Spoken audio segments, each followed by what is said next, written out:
বিধানসভা নির্বাচনকে সামনে রেখে জোরদার প্রচারে নেমেছেন গোয়ালপুকুর ১ বিধানসভার তৃণমূল কংগ্রেসের প্রার্থী গোলাম রাব্বানী।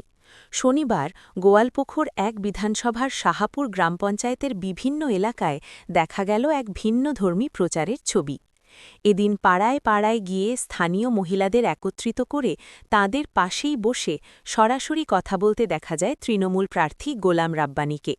মহিলাদের সঙ্গে আলোচনার মাধ্যমে তিনি রাজ্য সরকারের বিভিন্ন উন্নয়নমূলক প্রকল্প ও কাজের খতিয়ান তুলে ধরেন। বিশেষ করে মহিলাদের জন্য চালু হওয়া বিভিন্ন সামাজিক প্রকল্পের কথাও তিনি উল্লেখ করেন। এছাড়াও বক্তব্য রাখতে গিয়ে নির্বাচন কমিশন ও কেন্দ্র সরকারের বিভিন্ন নীতির তীব্র সমালোচনা করেন তিনি। একই সঙ্গে আগামী নির্বাচনে তৃণমূল কংগ্রেসকে সমর্থন করার আবেদন জানান উপস্থিত মহিলাদের কাছে। তৃণমূল প্রার্থীর এই ঘরোয়া প্রচারকে ঘিরে শাহাপুর গ্রাম পঞ্চায়েতের বিভিন্ন এলাকায় উৎসাহ দেখা যায় স্থানীয় বাসিন্দাদের মধ্যে।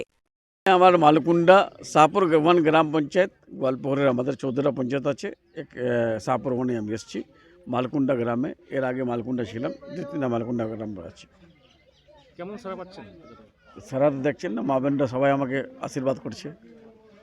সব জায়গায় ম্যাক্সিমাম মা বোনরাই আশীর্বাদ করছে। হ্যাঁ, তারপরে আমাদের পুরুষরা যারা আছেন দাদা ভাইরা, ওরাও সহযোগিতা করছে।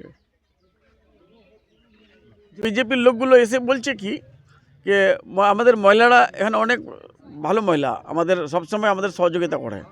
তাও কিছু বিজেপির লোকগুলো এসে বলে যে লক্ষ্মীর ভাণ্ডার বলে বিজেপি মোদি আর শাহ দিচ্ছে। কেউ বলে এই আপনার ছেলেদের কন্যাশ্রী, মেয়েদের কন্যাশ্রী আর রূপশ্রী এটা বলে মোদি দিচ্ছে। যার জন্য আমি ক্লিয়ার করার জন্য এসেছি কি কেউ মোদি দেয় না। মোদি যখন ওর বাজেট হলো 53,50,000 কোটি টাকা, আমরা একটাও স্কিম পাচ্ছি না ওর বাজেটে। আর আমাদের মাননীয় মমতা বন্দ্যোপাধ্যায়ের বাজেট হলো 4,06,000 কোটি টাকা, 2 লক্ষ কোটি টাকা আটকে রেখেছে। তারপরে মাদের, বোনদের, দিদিদের লক্ষ্মীর ভাণ্ডার বন্ধ হয়নি, না স্বাস্থ্যসাথী কার্ড বন্ধ হয়েছে, না রাশনটা না বন্ধ হয়েছে, না রূপশ্রী কন্যাশ্রী বন্ধ হয়েছে, সব চলছে।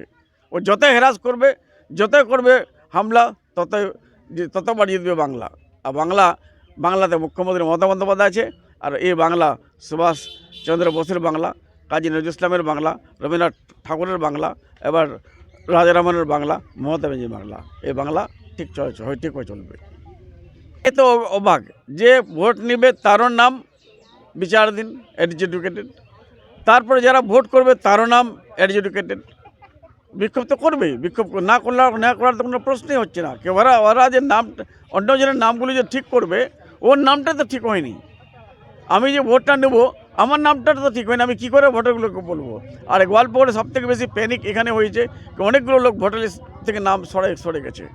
ভোটার লিস্ট থেকে নাম যতদিন অবধি উঠবে না, কেউ সুস্থ থাকবে না। আজকে আপনাকে দেখা যাচ্ছে